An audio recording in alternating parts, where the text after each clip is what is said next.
هل ترى أن الاتحاد الأوروبي الذي تتخلله خلافات وتباين للمصالح بين دوله حول الهجرة خاصة بين إيطاليا وفرنسا، هل ترى أن الأوروبيين يناورون تونس بهذا الشأن؟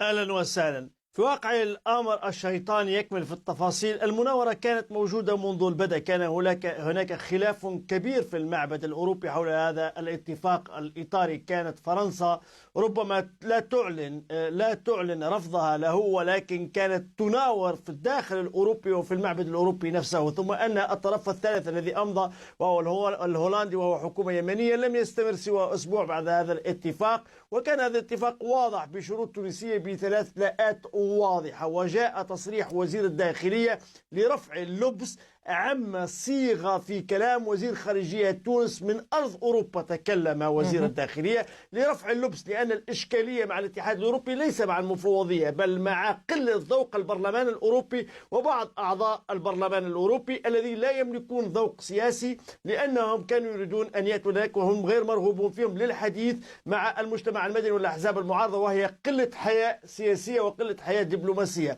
فيما يخص المفوضية كان واضح رد وزير الداخلية في تصريحه، وكانت واضحة تونس منذ البداية بأن هناك اتفاق إطاري ملزم بعمل لجان. هناك مطبات كبيرة سيدتي في عمل اللجان، نعرف وهم 5 لجان فيهم هناك شروط ملغومة، كما أقول أموال ملغومة وشروط مسمومة. لذلك تونس بالعرف الدبلوماسي قالت أنها تتريث، وهذا متعامل به أنها تتريث الآن، أنها تريد أن تأخذ وقت. والأوروبيون اقتنعوا، لأن المسألة الأوروبية في الداخل هي مسألة مهددة. الأوروبيون هم الذين يريدون الإمضاء مع تونس ويريدون أن يروجوا لتحسين علاقاتهم مع باقي دول المتوسط بالمرور من خلال تونس، ولكن شروط تونس واضحة. لنكون متفقين بأن تونس لها 3 لاءات سياسية على الأقل واضحة، ضف إليهم لاءات أخرى كانت في عمل اللجان لا لتمرير السموم. هناك سموم في هذا البروتوكول في عمل اللجان،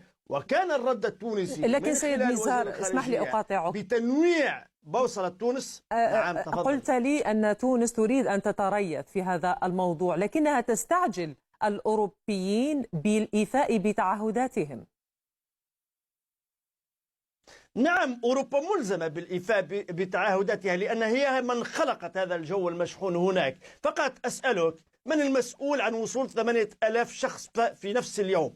التحقيقات ستفرز، وهناك عصابات وهناك كارتلات مهمة جدا من أوروبا من جلبت هؤلاء. ليسوا الذين جهزوا هذا الوفاق الإجرامي للتجارة بالبشر، ليسوا هم تونسيون ولا هم من الضفة الجنوبية للمتوسط. ستكشف التحقيقات الإيطالية والفرنسية عن وصول 8000 في نفس اليوم، ستكشف من وراء هذه اللعبة، ستكشف الحسابات السياسية واللوبيات السياسية الأوروبية التي اشتغلت على الخط المائي ليبيا الجزائر تونس لتجمع في نفس اليوم 8000 شخص في اللامبادوزا، بما معناه نحن نفعل ما بوسعنا في الضفة الجنوبية، نفعل ما بوسعنا رغم رداءة وضعنا الاجتماعي، نقر بوضعنا الاجتماعي المتردي، ولكن لدينا صلابة دبلوماسية بشكل أو بآخر، ولدينا خطاب جديد وبوصلة جديدة مع الأوروبا ومع المفوضية الأوروبا. لذلك هي مرغمة بأن تفي بوعودها، وإلا ستكون نتائجها أكثر كارثية، لأن الأوروبيون سيدتي يعيشون سكيزوفرينيا.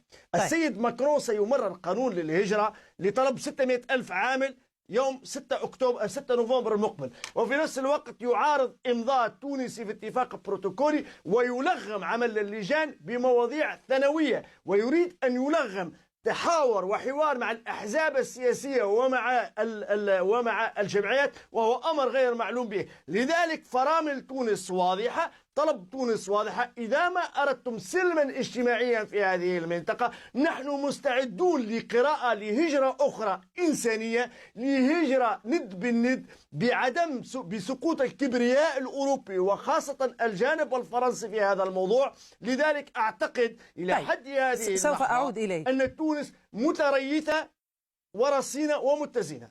طيب سيد محمد بعود، هل المساعدات الأوروبية لتونس بشأن المهاجرين هي العائق الوحيد أمام تونس لتمرير هذا